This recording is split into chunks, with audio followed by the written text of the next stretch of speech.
if you've ever burned Palo Santo, it's amazing stuff. Very relaxing, raises your vibrations. Really, really great stuff. Smells amazing. So if you're trying to find a little variety in your saging regimen, it's a great way to do it. Palo Santo. Very, almost smells like a little bit like licorice. I'm not a fan of licorice, but it smells really, really good.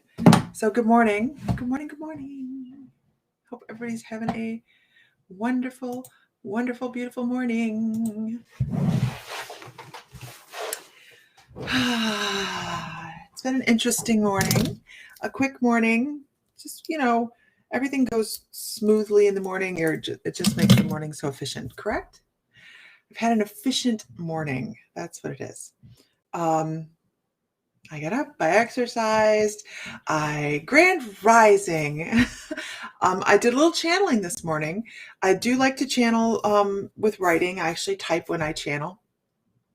So that is up on My Mystical Life. So let me move this thing here. That is up on My Mystical Life. I did do a little channeling with Commander Ashtar this morning.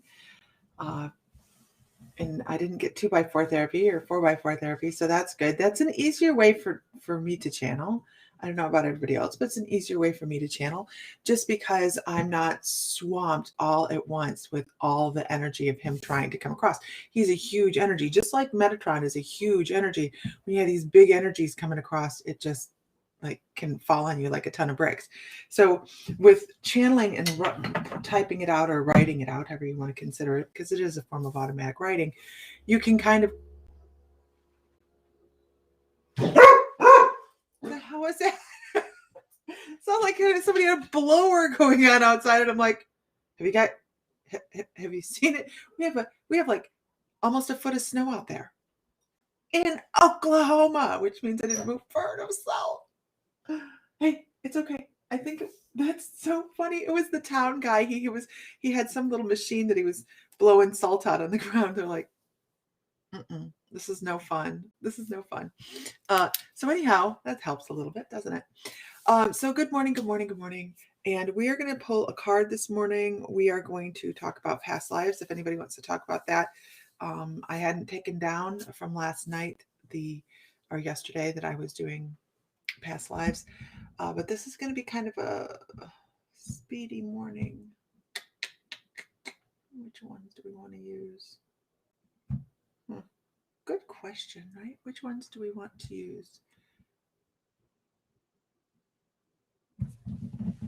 Earth Magic. We're going to go with Earth Magic. Good morning.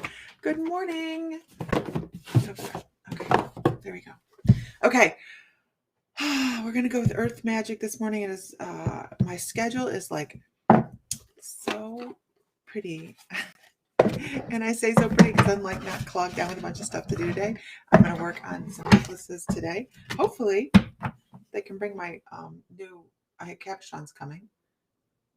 This is what we're using today. I have cabochons coming, so hopefully they'll trek through the snow and get it to me. I really should go out and shovel the snow, but don't I have a snowblower? Where do I have a snowblower? Oh, I have one in Ohio. Okay, never mind. No, that does not help me here, right? Does not help me here. I'm like, if one of the locations there's a snowblower. No. We're hoping to sell the farm this year and simplify life a little bit because we are here and there and living here and there and living here and there. But that means I have to sell my horses. Oh no. I don't know if that's worth it. Considering I haven't touched my horse, any of them, in like 6 months. I don't know. But that's not my fault. That's COVID. We'd be home by now. Okay. Interested in past lives. Does having the same birthmark as my 2 sons in the same place relate to past lives by chance? Probably not. Birthmarks, when it comes to birthmarks and past lives, birthmarks usually are a representation of where you've had past injuries or you have taken fatal blows in past lives. I know, Sandra, I have to see here. I have tough choices to make. We have baby horses coming, and it was so funny because I posted the mare up on, and I said we're on full watch, and everybody's like, "Yay, she's having a baby right now," and I'm like, "No, no, no." Full watch is a long, drawn out process. You see so many things during full watch. You guys, if you're not horse people and you've never done this before, you just run outside. You keep picking up the tail, like, "How are we doing today?" You don't even look at the front of the horse. You're just like, "How you doing today?" It's It is about a month worth of that. Now you all know so much more than you need to know about pulling out baby horses, right? Anyhow, but horse people are going to be chuckling. Horse people are chuckling. Okay. So I'm actually certified to collect and inseminate. Went to school for it. I can collect a stallion and inseminate a mare. Yes, indeedy. Because we can't have too many skills in life, right? Sandra's like, I know how that goes. You just, oh, right. So, today's card. Let's pull today's collective card. I'm scaring people off. I can see my numbers dropping. They're like, wait, what are you doing? We're not doing that now, right? No. Yeah, they wait till no one is around and the weather is horrible. And she's actually both of my mares up in Michigan, so it's really, really cold there too. But I think it's colder here. I have all sorts of great photos of I'm pretty successful, and I think it's an intuitive link, knowing that something's going on. So I usually kind of am pretty. I think I've only ever missed maybe 2 or 3, which is really good because we've had a lot of babies born on the farm. A lot of babies. Okay, but we're living right here by Paint Worlds. How do you sell your horse and live by Paint Worlds when you've been breeding for 15 years and you know that this year is going to be the perfect baby? Yes, the dog is scratching the rug. That's what he's doing. Stop. Actually, 2 cards. Yeah, watching horses is amazing. We've only ever had 2 glitches with babies being born, and yeah, we've only ever had 2 glitches, and that's a really good record. Actually, horses, they're in labor for like 5 minutes, 10 minutes, and if it's longer than that, you call the vet, or you try to figure it out. Okay, Anna Weaver, I'm going to be in Florida, beginning of April. Good morning, Angel. First card this morning, you guys. It's about radiance. Oh my goodness, don't we need this, you guys? Don't we need this? We need some radiance outside to melt the damn snow so I don't have to keep going out and shoveling. So bring in some radiance into your life. But what they're really talking about is be that light for other people as well, okay? So we can get up in the morning. We can be really bitchy. We can either continue in that direction, or we can find something that's going to increase our happiness and go down that vein for the day, right? Good morning, Leslie. So I got to be truthful. I got out of bed this morning. Every other morning I'm doing this qigong, and I got out of bed and I'm like, I really don't feel like it. But I did it anyways because I knew that it was going to shift my morning. I knew it was going to shift how I felt like I should go about my day. And so I did. In 20 minutes, I felt so much better. So find something that's going to shift your gears for the day, and then don't let it just shine for you. If you're affecting somebody else, if you're being around somebody else is having a glum day, it's a smile, you guys. Sometimes it's just a smile, right, that helps switch somebody else's energy, and they go, what the hell is wrong with that person? Why they smile at me? And you can smile like a fool and just really leave them wondering, and don't even say anything, just leave them wondering, the hell's wrong with that person? Even on working online with this works obviously better in person nowadays, right? Unless you like pull your mask down and smile. Okay, and the next one is all about standing the test of time. Yeah, baby, it's cold outside, right? It's beautiful for the first day, and then I'm done with it. I'm done with it. I'm so happy that I'm not home. with the horses, because I'm like thinking about going out to the barn, just trudging out in the snow every day, going, I have people for that. Okay, this is about being vigilant, you guys. I also have to say that this morning I did the channeling session with Ashtar. It is on My Mystical Life, as far as I know. Can somebody check and see? Because I shared it straight from Canva, and it said it was going to Facebook, My Mystical Life, but I didn't check. So could somebody see if that's there for me?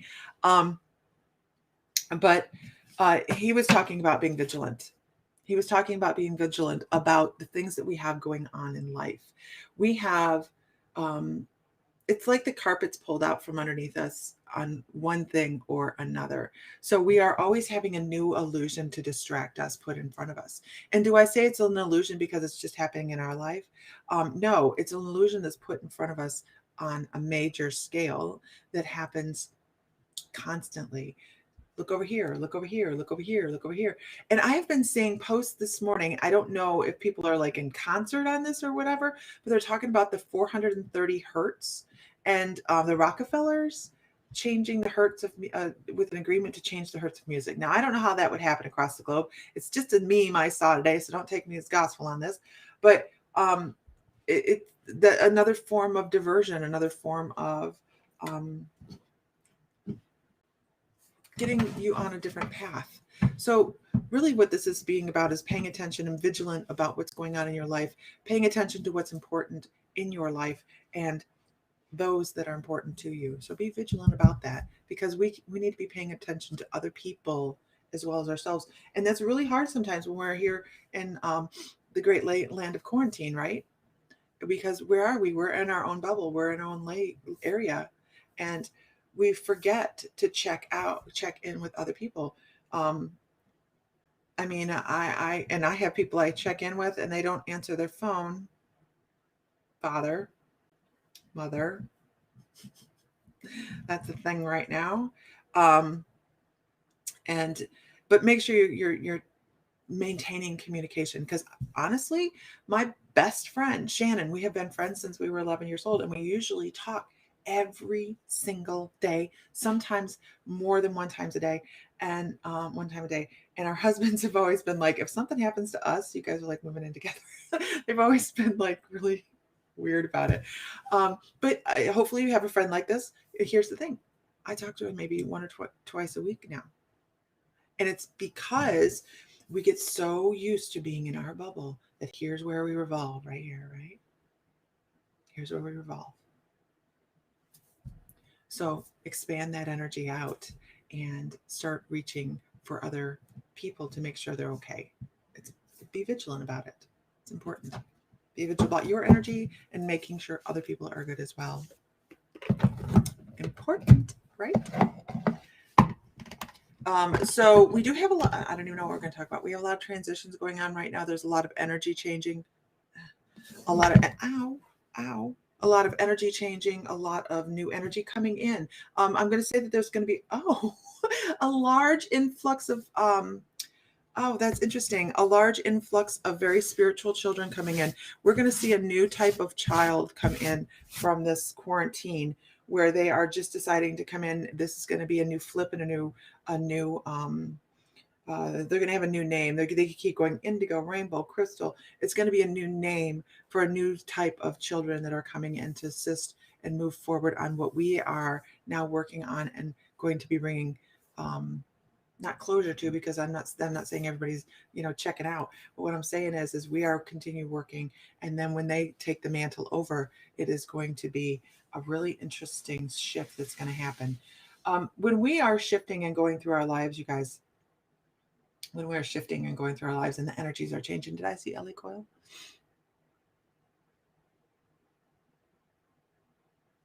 Did I see Ellie Coyle? Oh, there she is. Bonjour. Bonjour. When we are shifting and changing and having to accommodate our energy and shift it and fit it in, it's kind of like fitting a big round bubble into a square peg. Especially for huggers, right? I'm not a hugger.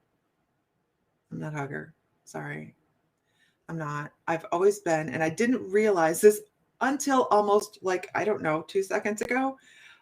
I've always been, why don't you want a hug? And people are like, even my mother-in-law was always very offended that I'm not a hugger. I'm not very, and I just realized it's because it's my energy. I don't like people in my energetic field. I, I, but there are a lot of people that are huggers. Yeah.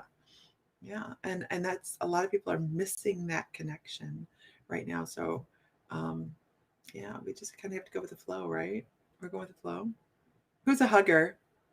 No, it does not surprise me, Ellie. I was going to say Ellie Coyle's a hugger. Does not surprise me that you are a hugger. But I've always been very, very protective of my energetic field. Now, my mother-in-law, the first time she saw me hug my mom was like, what the hell? And then she started to take it super personal, right? Because I'm just not a hugger. I don't like to be touched. I don't like to be touched. I'm much better than I used to be, but I've always been don't. And I really believe a lot of it is sensory overload as well. I can't have a person talking and watching television at the same time. It's too much. It's too much. It's too much. Those two simple things together are like, you've got to mute the TV if we want to have a conversation. I can't do it. So we all have our own little peculiar, whatever, uniqueness. So what do you feel is unique about you? And this is interesting. What do you think is unique about you that people go, that's strange? Because I want you to see how many other people do the same thing. We think that we have like these really strange little peculiarities. There it is. Got it. But a lot of people that are intuitive do a lot of these little quirky things.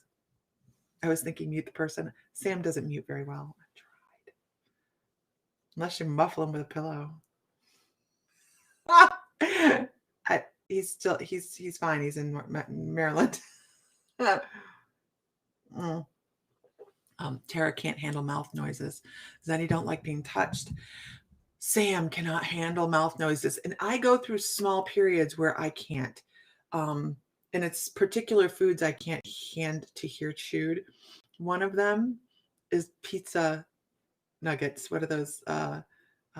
Pizza rolls. I can't stand to hear somebody chomp on pizza rolls. It's gross. Hi, Amy. Duct tape or thighs. I cannot hold a conversation if there's too much noise, right, Pam? Too much stimulation overloads intuitives and empaths. So when there's so much coming in, especially clairaudience, when you're a clairaudient, having that much stimulation overloads the brain. Smells? Really? Wow, I love that.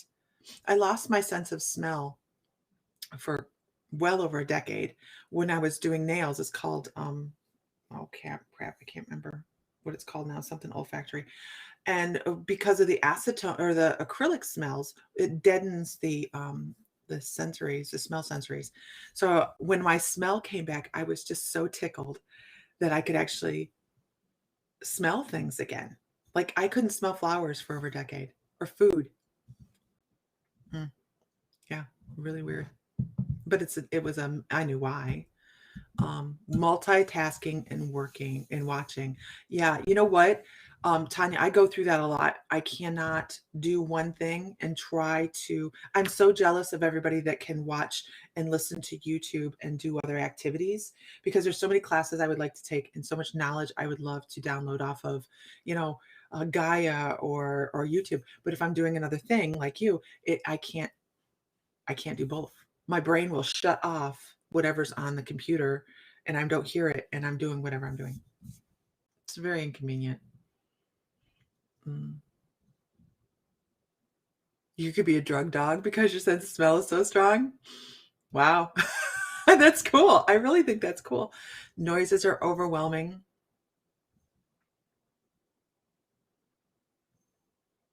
I talk about non-traditional subjects a woman doesn't usually talk about, science and paranormal, often in the same breath.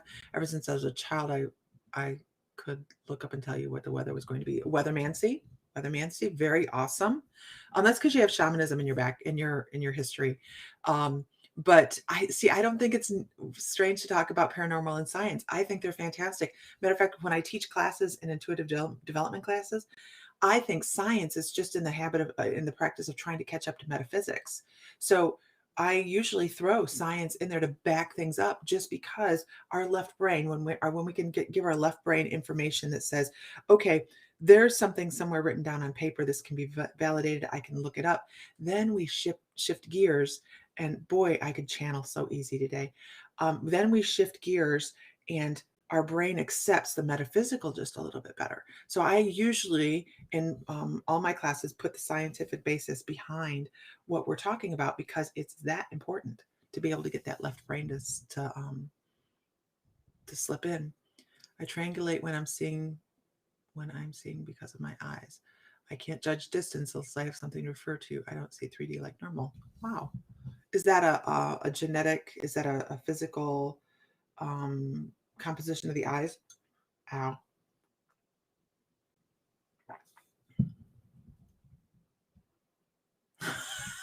As an air traffic controller, I watch and pay attention to 50 things at once, but wasn't that good of an air traffic controller, but you're still alive, so that could be a limiting belief. And she stayed at a Holiday Inn Select yesterday too. Loud noises, absolutely. Some frequencies that come through on the computer may be bothersome to some people, right? This new phone, great phone. I hate it. The volume picks up some kind of, the volume on this makes my ears hurt. Do I have to turn it almost all the way down to be able to talk to people on it? Because when I have it on speaker, it's so loud.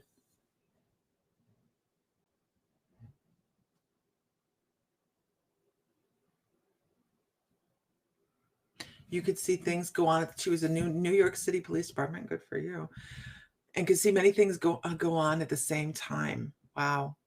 I love being able to put science. Absolutely love science with metaphysics. The grounding, what they call now earthing, right? All you have to do is ask an intuitive, or ask a yogi, or ask somebody that has been doing this practice their whole life, but no, they had to, and you have to wonder how much money they wasted trying to figure out that grounding is actually a physical thing. We're absorbing electrons from the earth, which helps us release negative electrons and create a cycle. There's science behind it, and you have to wonder how much money they threw at that. I mean, I like to know about the electrons, right? Who doesn't like to know about the electrons? I like my electrons.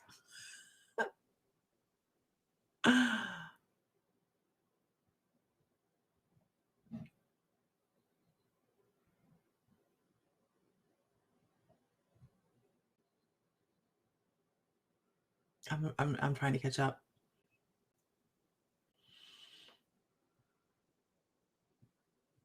More snow. No more snow. No more snow. Best ways to get electrons from the earth in a snowy climate: just take your shoes off in your house. I mean, it's the best you can do.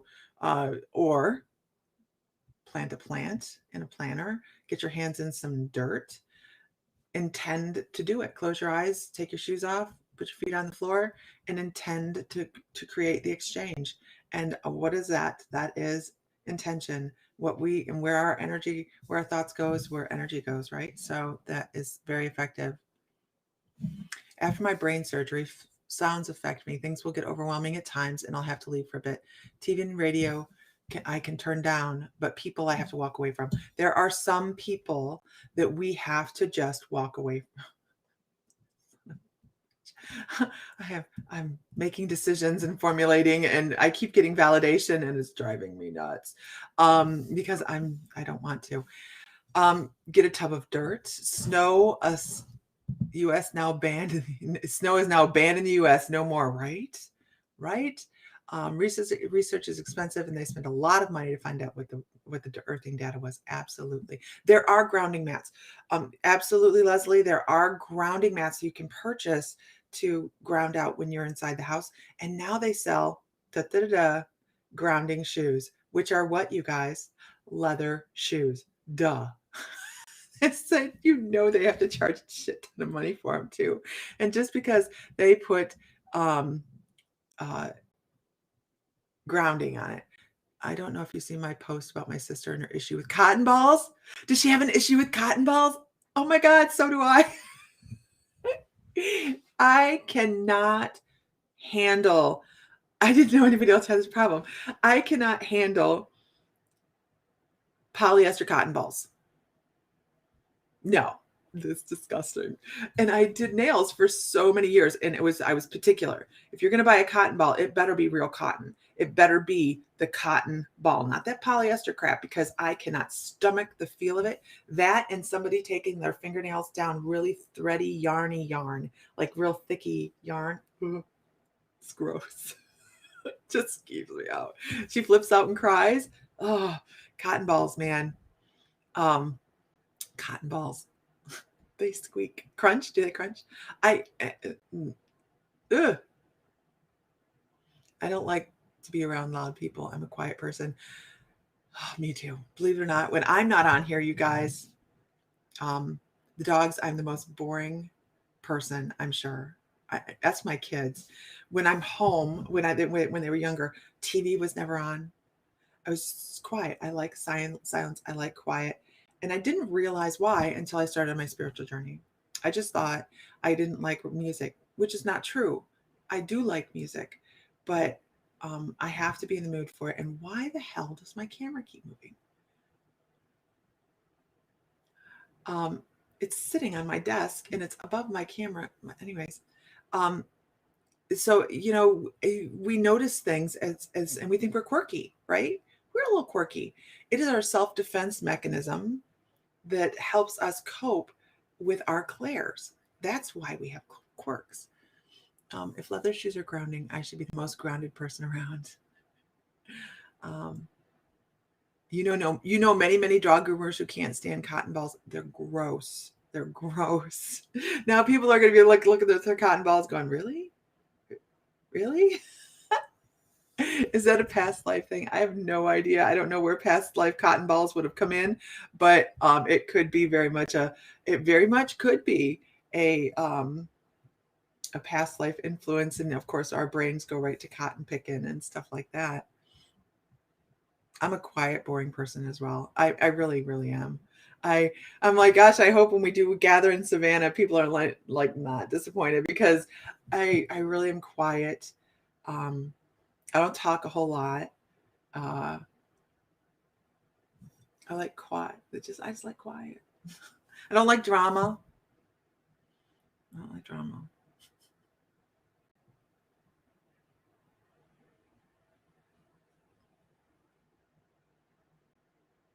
Lisa, I did some auto writing. Did anybody look to see if it's there? I didn't check to see if it's there. This AM with my Uncle Fritz, I never met. We will have to tell you about the experience later. I found some amazing stuff. That's awesome. That's awesome. Vicki, you don't automatic write? It's not, everybody doesn't do it. Some people do it more fluently than other people.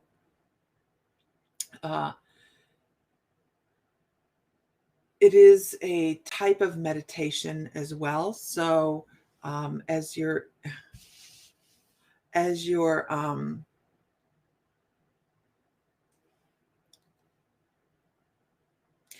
put your pen to paper and you start to let go and release and let information come across, you can be sitting there writing and just be going,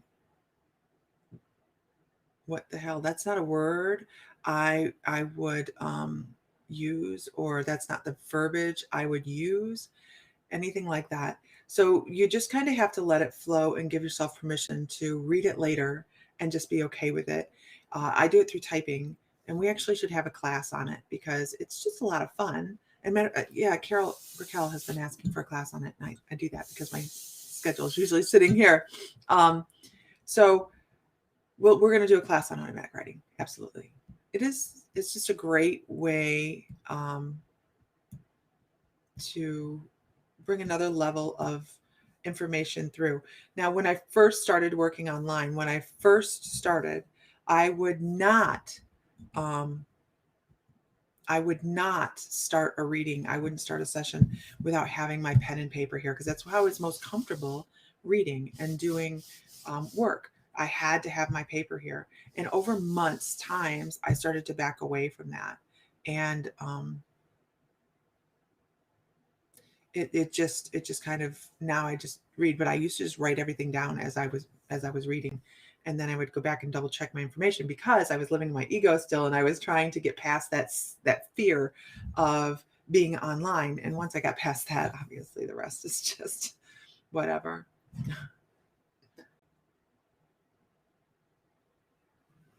You thought your connection was lost, but it's a picture test run and connected to a cat.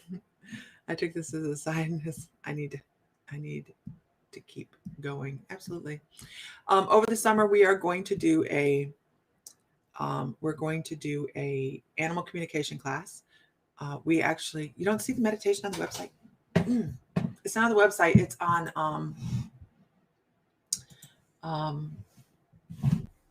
what is the other thing? Facebook. It took a lot, dang it,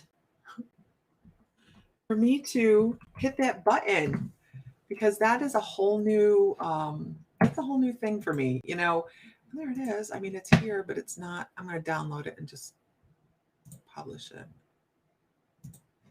Okay, we'll do that. It was just a whole new thing for me this morning to push that button and say, okay, we're going to take on this new thing and go to a new level. So let me make sure that it's there. And it's really funny because it's not there. Okay. It is my favorite, one of my favorite forms of reading. Oh, let's do this. Okay. 1 second and I will put it up. And he was talking about being vigilant, paying attention, noticing the things around us that are put there to bring us to, right. There we go. Loading preview. There we go. Published. Now it is up. I think it's publishing it. So give me a hot second. But that is, I thought it would just go direct to, but obviously Canva lied to me. Oh my goodness, why were you up till 3:45 this morning? So I'm gonna tell you about my night. So I have an energy. We're just gonna call him an energy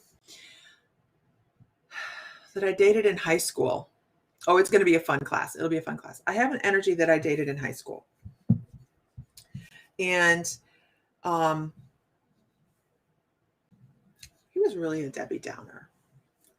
It's one of those moments in life where you go, I really should have just stepped away from that person, but I didn't. I felt like he was smarter than me, and he was in college, and he was just smarter than me, right? So I was gravitating towards, I don't know what I was gravitating towards, because he liked totally different music than I did, and I loved to annoy the hell out of him.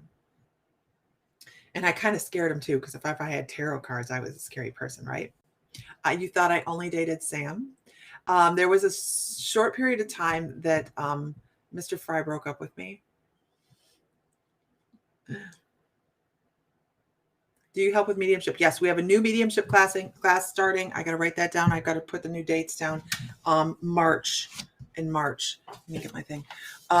So he is not the only. I dated 2 other people other than Sam. And one of them was a huge nerd, which is the guy I'm talking about. And the other was a jock. You know how much fun it was to take a jock like from another school, like big, burly, beautiful jock, to prom? It was fun. Because I was not the most popular. I would have been the emo of the era, right? Mediumship starts March 3rd, and it's 4 weeks. I'll get it up there on the site.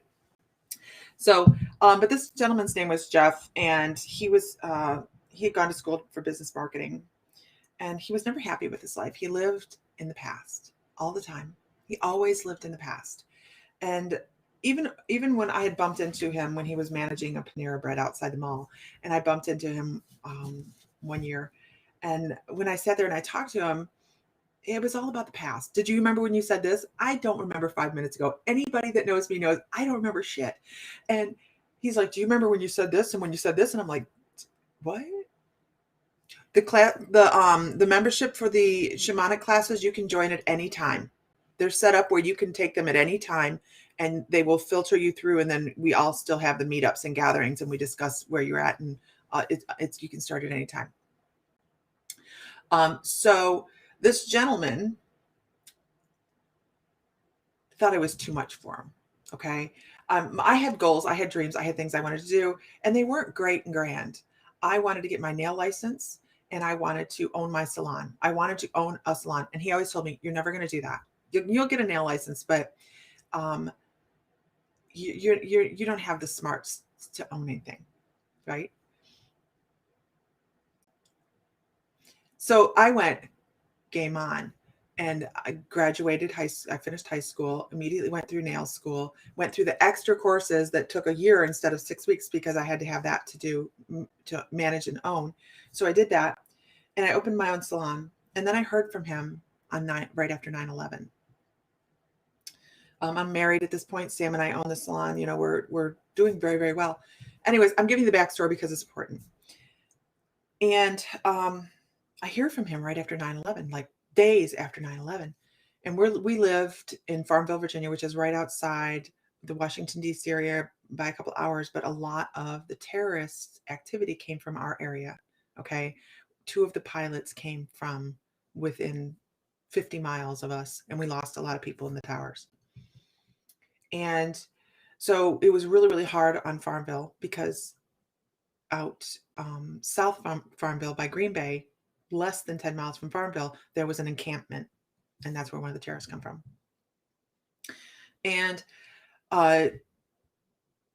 nobody was doing anything in Farmville, so I called the Better Business Bureau, and I said, hey, look, can we do this at town council? Can we do this? And I organized the 9/11 memorial for Farmville. And so we had this huge memorial, and it was a whole day celebration of the people that had been lost and things like that. And so anyhow, he Googled me. He was on the internet, and he Googled me. And that's what came up, was that I had organized, and there were pictures of me up doing presentations and things on the stage, which was my first foray into this, right? Into this huge let's be out in public thing. Anyway, so he Googled me, and he called me at the salon after my husband had just left the day before to go to freaking St. Croix. I'm like, this looks horrible. The optics on this is terrible. Anyway, so he wanted to call me later on that evening. I called Sam, and I told Sam what was going on. He says, whatever. And so he talked to me for several hours that evening. And what I got from that was he was miserable human being. And then when I met him back later at Panera Bread years later, miserable human being. So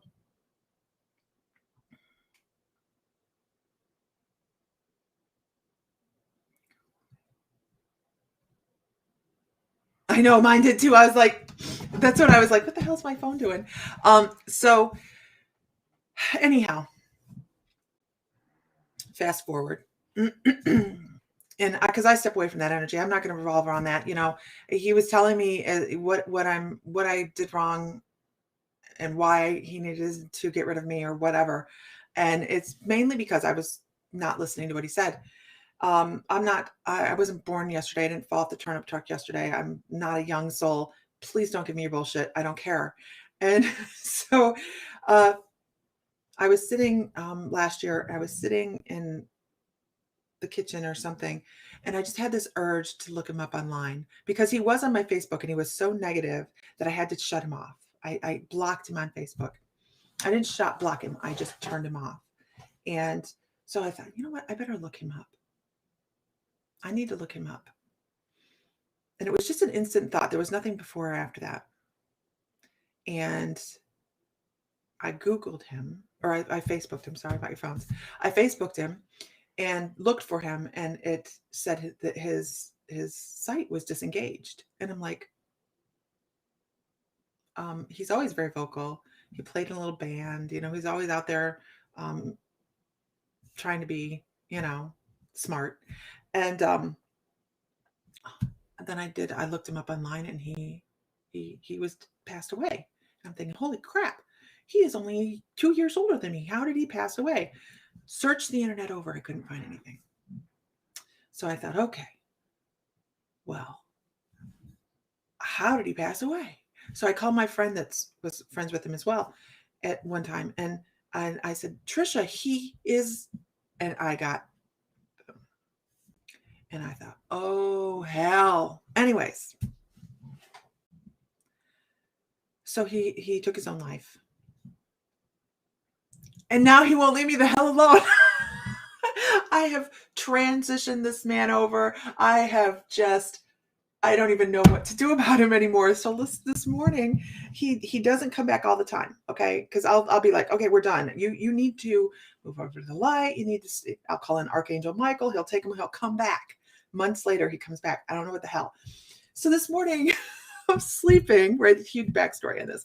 I'm sleeping. I'm laying there, and I hear the freaking phone ring in my dream, and I'm going,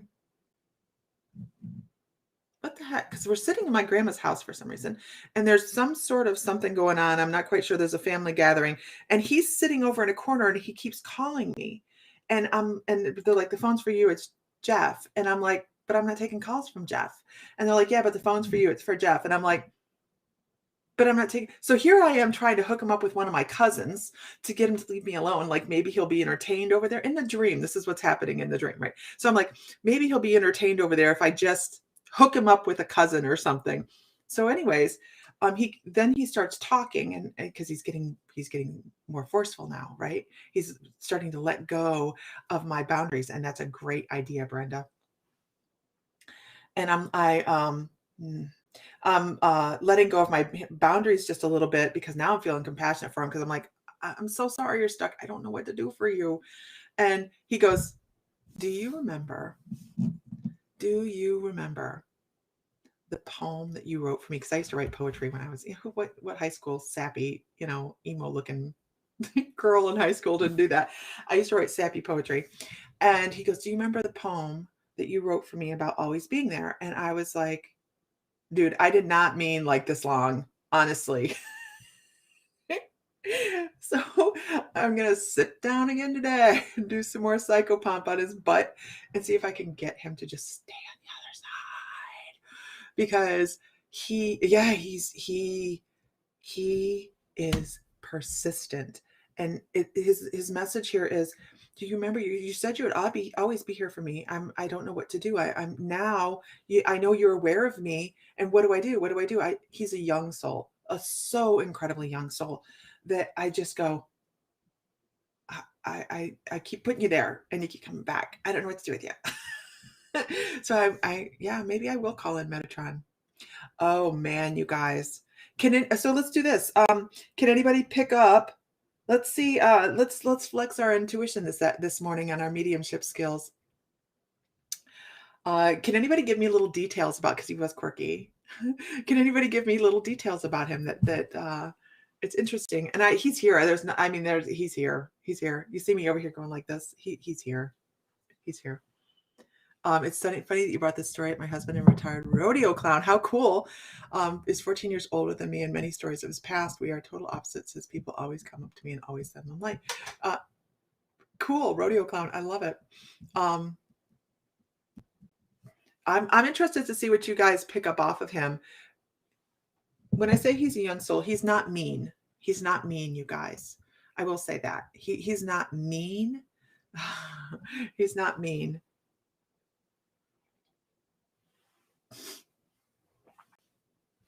Wow, guys. Wow. Did somebody Google my Facebook?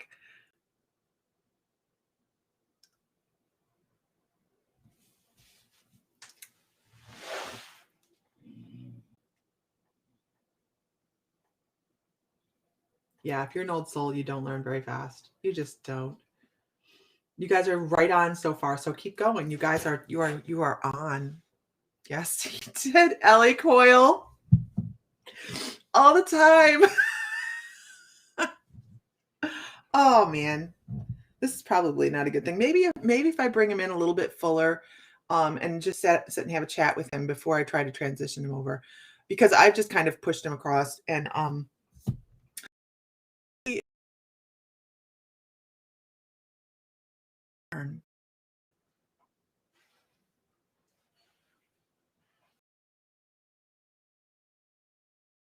Donna, I believe that. I believe that. Maybe we'll sit just outside the light and um talk to his grandpa. We'll talk to his grandpa.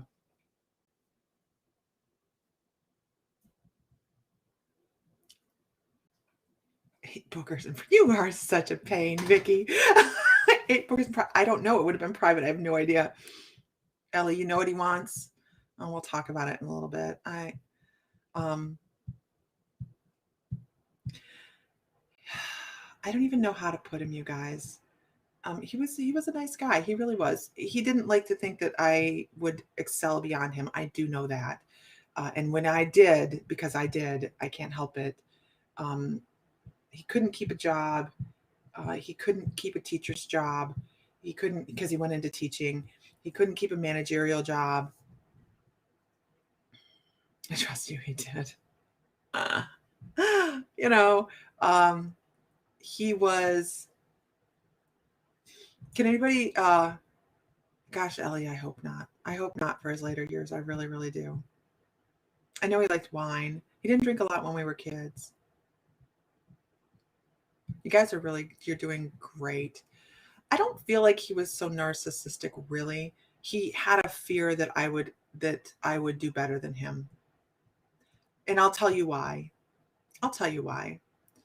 Um, my family, you would have considered us the rednecks of Michigan. Like our yard was full of junk. He did he that it was a persona. It was just the way he saw that outside. He didn't look inside, he saw outside.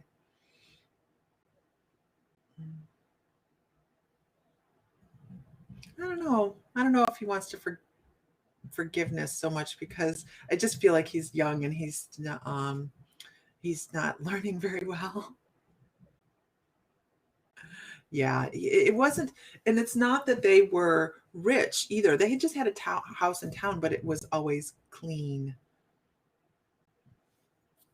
It was always the yard was done. If I tried breaking up with him again, um, I really shouldn't have talked to him last night. I shouldn't have talked to him, but my heart hurt for him, right? My heart hurt for him, and I don't want him to be stuck. It's just a thing. It's just a thing. But you guys are right. I will describe him to you. I'll describe him to you. Um so that you guys and then if you want to get more information on him, then feel free to pick through because he brought himself forward. So he has that's it for him. Uh he was I'm 5'10". He was probably 5'9". He was one of those faces that didn't matter because he wasn't fat, but he wasn't super thin either. I have worked with him on Psychopomp. I really, really have done, Danny, and he's just really persistent. He really is persistent. He just keeps coming back because the thing with Psychopomp is they can transfer back over. Usually they just are on the other side and they stay there, but anyhow. He has dark hair. It's not cut short. It's a little bit longer. Just kind of like you can, do like mine. It's a little bit. And Psychopomp, Danny, that is in the Shamanic Apprenticeship. That's in the Shamanic Apprenticeship. So then he had a little wannabe mustache when I was going out with him. He had a little wannabe mustache, and his face was fairly round. Not that he was heavy, but he just had that face that held weight. His nose, somebody mentioned his nose was a little bit up like this. It was pushed back. It wasn't a pointy nose. It was just pushed back a little bit. He was incredibly intelligent. He was on television several times for quizzes and things like that, like high school quizzes and college quizzes, and he was on television. Does anybody know what color his eyes were? I didn't think about that. He just reminded me what color his eyes are. And does anybody have hobbies? This is actually kind of a great little test, right? Because he's standing right here. It is a great test. I mean, I'm in no way is this person malevolent. Okay. His energy now is very, I just don't know what to do kind of thing. I need a little help.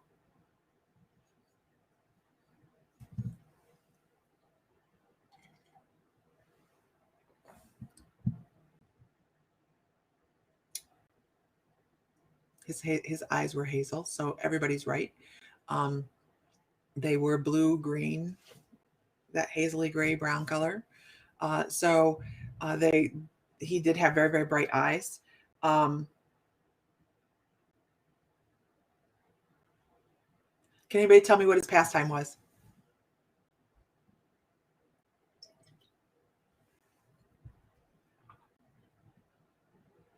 Oh, he had several, so that's kind of not fair. Tennis, no. No.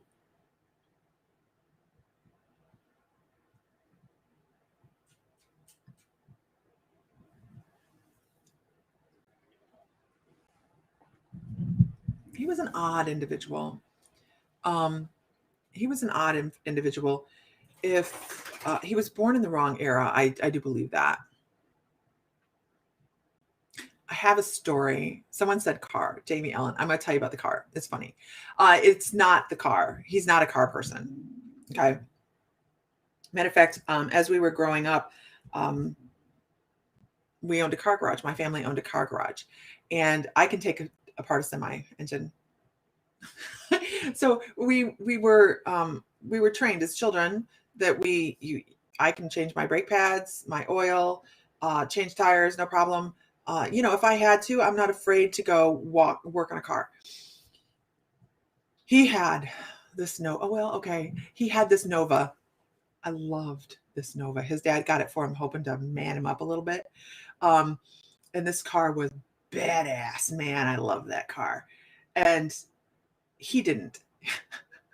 I was like, what the hell's wrong with you? He traded it in for a Ford Fairlane. Don't you understand your process here? I was so sad. But it was a stick shift. The man did not know how to drive a stick shift. Okay. I did, but he didn't want me to drive because why? He didn't want to do something better than he did, right?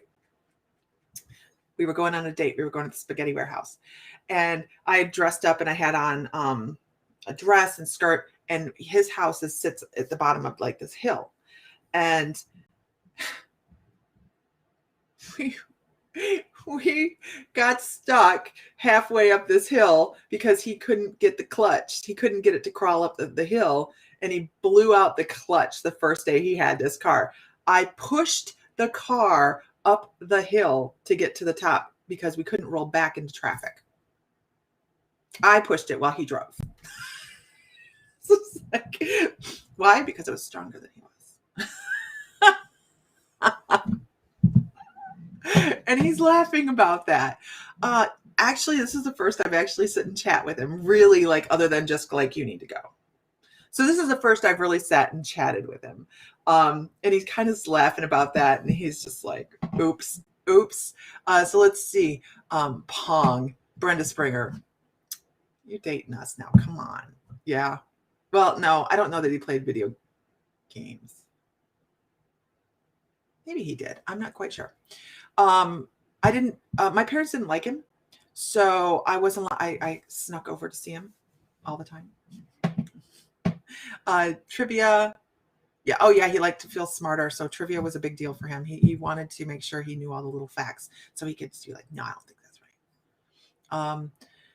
Mama's boy, maybe. I'm not quite sure. Played the clarinet, not that I'm aware of. Chess, yes, he did know how to play chess. I did not. Kite flying, he was not very much an outdoors person. Reading and stamps. Reading, yes. Stamps, I don't know. Shooting and hunting, not an outdoor guy. No. Sci-fi books.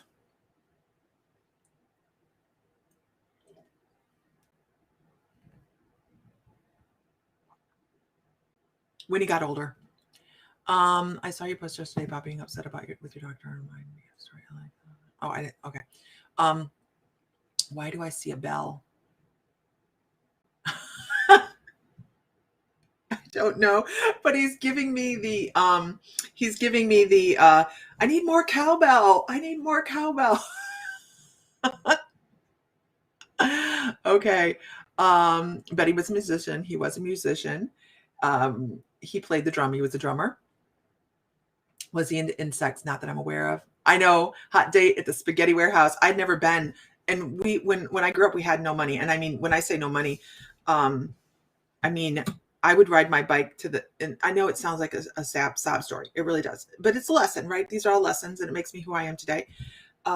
We would count the pennies. I would go through the house and go through the cushions to make sure we had enough pennies for bread. And I would go ride my bike down to the store and get it. That's how little money we had. And there's so many people that have that same story, so it's not a sob story. It's just how it was. But to go to the spaghetti warehouse to me was amazing. I mean, I was like, wow. And now I'm like, we're going to go to the spaghetti warehouse. I like the spaghetti warehouse, but I have other places I'd rather go. He was the Prius driver of the 70s, a Ford Fairlane. He did it on purpose. It was white and 4-door. It wasn't even a 2-door. Let's see.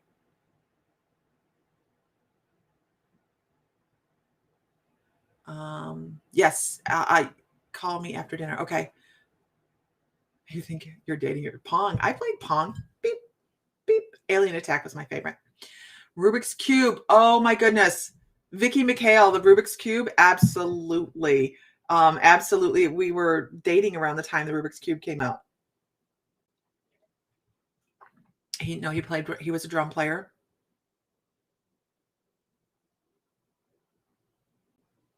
I don't know if maybe he moved off into guitar. I feel like there's a guitar there, but I don't know. Swallow a spit.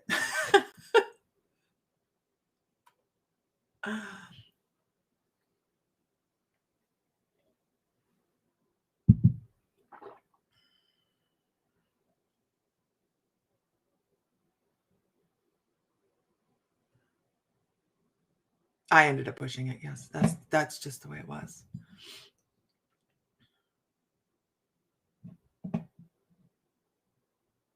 Mine was a little sizzler for all you could eat crab legs once a month. Right?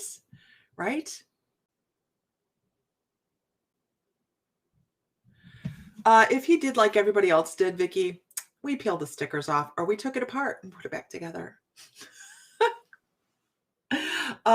So you price the flutes and oh my God, yes, they're not cheap. They're not cheap, but that's kind of cheap for what I wanted. So astronomy, yes, I would agree with the astronomy. Amber Allen, in my high school, we had a planetarium and he came to my high school at one point. Now, mind you, we're not allowed to see each other, right?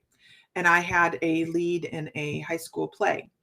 So he came to watch the play and stand at the back of the room so nobody could see him. And I had the keys to the planetarium. Nothing happened. But he did enjoy our planetarium. He came for a couple sessions of our teacher doing evening discussions on the planetarium. He really was. But just a young soul. I don't even know why we're talking. It's just, I need him to go. It was very disruptive. As I'm laying there sleeping going, I can't even believe this is happening again. What in the hell? And it was about, he kept wanting to talk about this poem. You Were So Poor, McDonald's was a treat. Yeah. Right. So maybe Ellie Coyle and I can work on his butt and help him transition over because we all deserve peace, right? We all deserve peace. And that's all we want for them on the other side is peace. And not everybody finds it right away. Do I remember the poem? It was something about always loving you, blah, blah, blah. I don't know. I'm sure I threw it away, which possibly means my sister has it because she found a bunch of my old poems. When we moved out of one of our houses. Maybe I was his happy memory. I don't think so. I scared the shit out of him. I scared the shit out of him. I know the poem is important, but I don't remember the poem. Lisa, do you remember the Red Chicken Barn? Is it the Red Chicken Barn? In reference to what?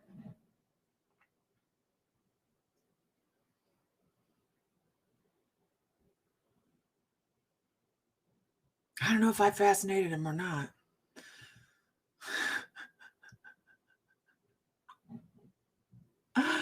Oh, yeah. Okay. So, the red chicken barn.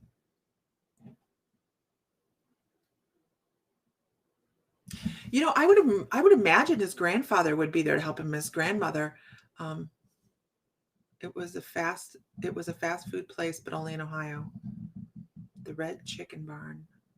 I don't remember eating there. The red chicken barn. Mm-mm. I can't place it. I would imagine his grandparents would be. I actually feel like his mom would too. You're Diana's with her daughter getting her nails done before the baby. Absolutely. So anyways, you guys, you were really good on the information. Has Sam tried to move him on? Sam has sent some energy this way on that. Sam don't like him very much. Sam don't like him very much at all. He's the reason Sam broke up with me. I was working at Taco Bell, right? And I was just I lived my life like la da da da da. And this Jeff guy would drive me home from work. He'd be like, "Oh, don't worry, I'll drive you home from work. You don't have to have anybody come pick you up." He would drop me off. And it didn't occur to me that he was going like 30 minutes out of his way to drop me off. And Sam thought I was cheating on him. Oh, no, they would never. I never did. I never would have. But this kid was aiming in that direction, and I did not understand that. And Sam, it was so funny because it was like Valentine's Day, and Sam brought me a dozen red roses, and I was just so excited. It was the first time I'd ever gotten roses. I was so excited. The next day, he broke up with me. So, what did I do? I called Jeff. He broke up with me. Thought I was cheating on him. Oh, come on over. I went out with him, I don't know, maybe 6 months. And then Sam would come over. Now, Sam was not totally committed to breaking up because he kept coming over. I know, just had a Valentine's Day, right? Oh my gosh, what a connection. So Sam would come over and see my mom all the time and visit my mom. And I was working in the shop one day. He didn't know I was there. And I was in behind, she had an upholstery shop. And I was pulling staples behind a couch. And Sam walked in with his friend. And he didn't know I was there. And I popped up from behind the couch. And we went out that evening. And then, like in 6 months, we were married. So, yeah, I didn't even think about Valentine's Day. Right? Yeah, Sam's not a fan. And that's okay. I mean, it was just a weird thing. Just a weird thing. Okay. So that was my weirdness for the morning. Now that I've spilled my guts here on the internet, but I do signs everywhere's a sign. I also have to say he was very big into older music. Like that would have been his genre of music. That old rock and roll kind of stuff would have been his genre. He would not listen to any modern music whatsoever. He didn't like any of the 80s music that the hair bands and stuff. He wouldn't listen to it. Have you asked what he wants? He wants to be around. He wants recognition. He wants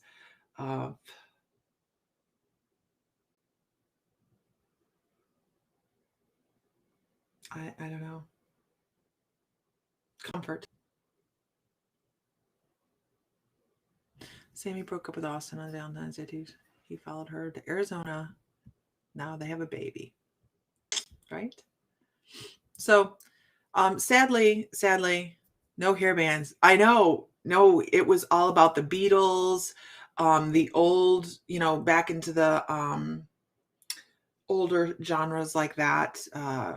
I can't think of even because that's what he did when I would come over. He would play music. You must be right about the boogers. He's very needy. I will say he's needy. That is the best word for him, Jennifer. Needy. Needy. So right, it's not all about you, Jeff. Get over yourself, damn it. But you're probably right. It's because who else is going to see him? Right? Who else is going to see him? Do we like Bob Seger? No, I don't know that he was a Bob Seger fan. He liked the old rock. Not, and I'm not talking about Elvis, but the Beatles type of stuff that was closer to the end. And he says In-A-Gadda-Da-Vida. In-A-Gadda-Da-Vida. I don't know if anybody In-A-Gadda-Da-Vida, honey. You know, stuff like that. So Jethro Tull, he loved Jethro Tull. I just heard Jethro Tull in the background. So he liked that kind of music. He wants love he didn't get. He did miss out on a huge part of, he couldn't, Iron Butterfly, man. Iron Butterfly. He couldn't figure out in life why he didn't get the things that he wanted. Rolling Stones, old Rolling Stones, definitely. Jethro Tull, Farm on the Freeway, baby. So CCR, yeah, CCR. So he couldn't figure out what stopped him. Why he couldn't get there. Why couldn't he get there? You all know why he couldn't get where he wanted to go, right? I'm going to let you answer. There's lag. I'm going to let you answer. I know. Zeppelin. Absolutely. Absolutely Zeppelin.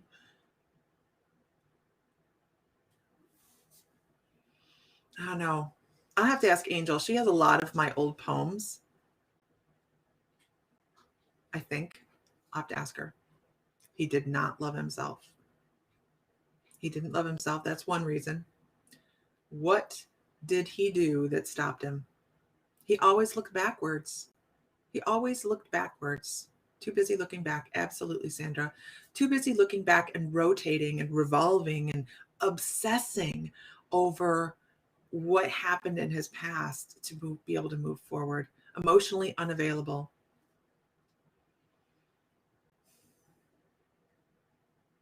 He had the capacity to be a great love for somebody. Not for me, because we were not compatible.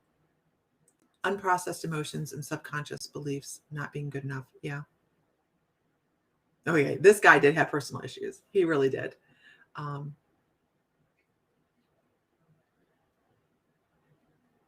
The suicide, I think, and this is important, and I'm glad you brought this up, Jennifer. First of all, did he shoot himself? I'm not sure. I do know that he did suicide. I do know that because that is information that has come across. But it would have been the clearest way to put that he had suicided. Okay. Honestly, myself personally, I don't believe he used a gun because I don't think he was ballsy enough to use it. I don't think he would have known how to use it. That's just me. That's just me. Okay. But I don't know that he actually used a gun. It's the reference that he uses.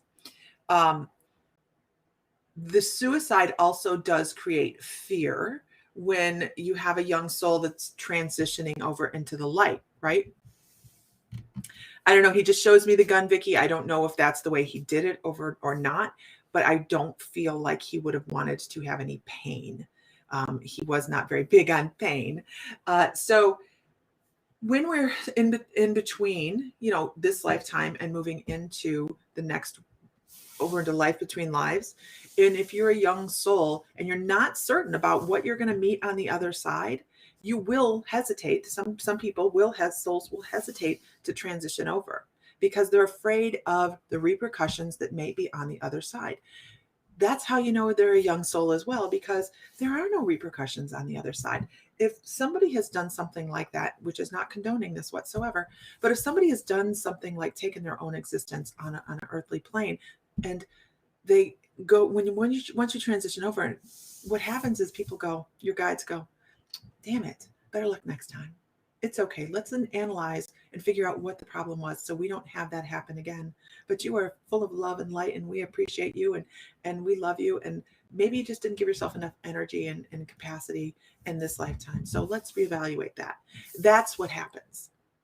Suicides don't necessarily get stuck in purgatory, but the younger ones that don't know how to handle life situations that do end up ending their existence early may feel a trepidation about going over into the light.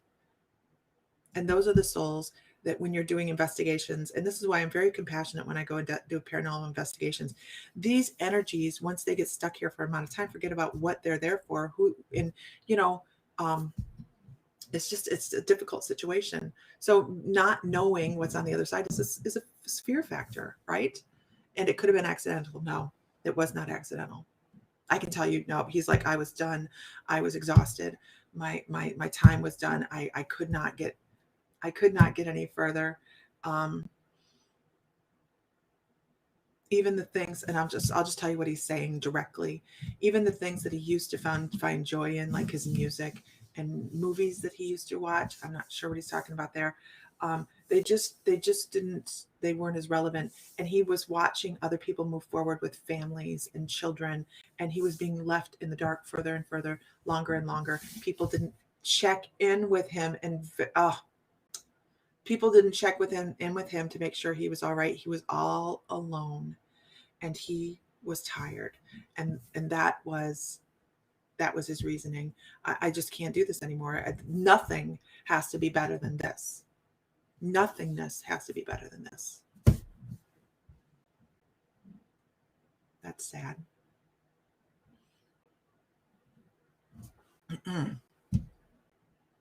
That needs to stop, though. I don't know what that is. That's nice. I never tuned in to see me on channel an ex-boyfriend today. Hope husband's not here. No. Or is it written in the contract? What is? Suicides are not necessarily written into contracts. Suicides are generally because when we come into a new life, we say, okay, these are lessons that we're trying to learn. We're going to give ourselves a percentage of our soul energy to that lifetime. If we have run across things that were unexpected, because unexpected things do happen, and we feel depleted, sometimes it'll happen because of that. But I'm not aware of suicides being written into contracts.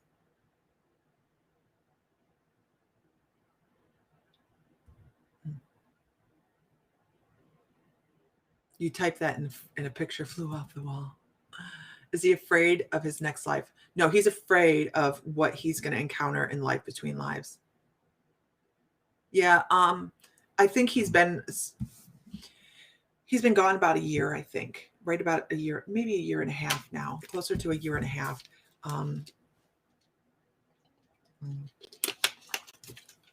He did want children. Oh, a friend of yours tried to kill himself with a gun and missed. Now he has a glass eye and an eyelid. I have a family member that tried to kill himself with a gun, and it wasn't his time. It hit the bone and went right out his eye socket, but it destroyed part of his jaw. Mm-hmm. You took Darvon's trying to kill yourself. I'm glad you're in recovery. Absolutely.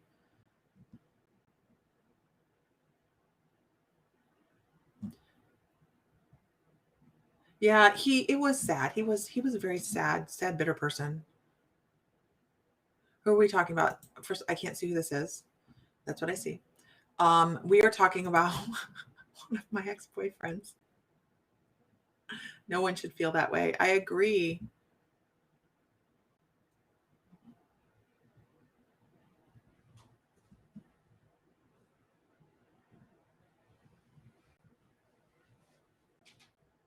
That's why you don't use guns to kill yourself. Right. Hey, Odin, that is not real. That's fake. Thank you. Dumb dog. I don't know what he was doing. Anyways, so this is actually the first that I've actually sat and talked to him. I'm going to see what I can find out about it. It's all about that poem. It's all about that poem. Thank you guys. He really does need a little love and light, horse dog. He needs to go. He needs to go. The phone ringing thing, and it's so funny because, of course, back in that day we had landlines, right? We just had landlines, and he would ring 3 times and hang up, and then I would know to call him back. That phone just kept ringing. I know. I got to get off. I got to get off here. Ellie Coyle and I are going to talk. We have some really incredible things coming up. Ellie Coyle and I, we're going to be talking about some of that today in a meeting right after this. So you guys watch for that. It confuses me when someone has so much hopelessness. I had a good friend that killed himself. I miss him. It is until you fall into that depression. I don't think you ever understand just how bleak it can look.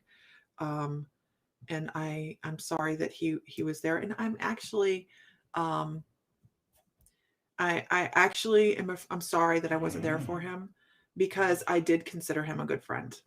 That irritated the hell out of Sam. And he really, I credit him, as weird as this sounds, you guys, with me saying he was foo-fooing on what I wanted to do. I credit him with a lot of where I am. Okay, not where I am now, because this is all Sam. But with becoming, and I was a successful business person. I mean, I understood my books. I understood how to run the business. We went from 300 square foot to 3,500 square foot within a year and a half. Our salon exploded. We did wonderful. I credit a lot of that to him, only because it was game on. Tell me I can't do something. Tell me I'm not capable of it. Let me show you. Let me show you. And that is how I got where I was. I was determined to not be a vision of inadequacy and no accomplishment. And I wanted to rise above that. So it was really kind of like game on. Look what I can do. And I did it. And we did it. Sam and I did it.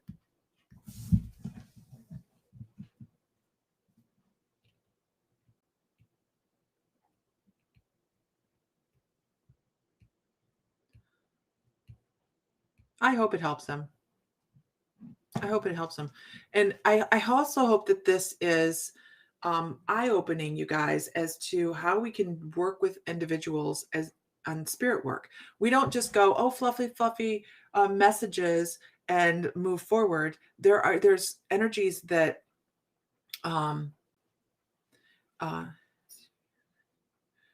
there's energies that need help. Right? There's energies that need help. We're not just reading and walking away. Sometimes we go, oh, let me help you. Let me read for you. And I have turned away from doing that because I have respect for my husband. And I know that he did not care for this guy. He does not like this guy. And it irritates him when I'm like, you are not going to believe who talking to me. So it is interesting, right? So now I just need to move him. Him and I are going to sit down and have a chat. I'm going to actually sit and chat with him. And I swear I can hear the words of the poem, but I can't put them together. So anyways, I got to get off here because I have a business meeting. And we have some really incredible things coming up. I can't wait. We have Savannah coming up in April. Oh, no, Jeff will leave well before that. Sam will be home Friday, and Jeff and I are going to have a discussion and a healing session this evening. And I'm gonna work with him. All right, guys. Love, light, find joy, feel divine, because you are. And you're jealous of a goat. I know, right? You want to hear this in a marriage counseling. It was rough. Okay. So now that we're done talking about my dead ex-boyfriend, I just want to say you guys have done fabulous. You guys, not one person said brown eyes. His eyes were blue most of the time. They changed to green often. They were that hazel gray color. You guys did great. You picked up on pastimes. You guys picked up on so much information. It's just really, really validating for him as well to say, look, all these people see me. I'm not invisible. I'm not insignificant. Right. So make sure you guys go like My Mystical Life. We have some announcements coming up. And I will talk to you guys later. All right, guys. Are you? Okay. All right. Have a good afternoon, guys. Bye.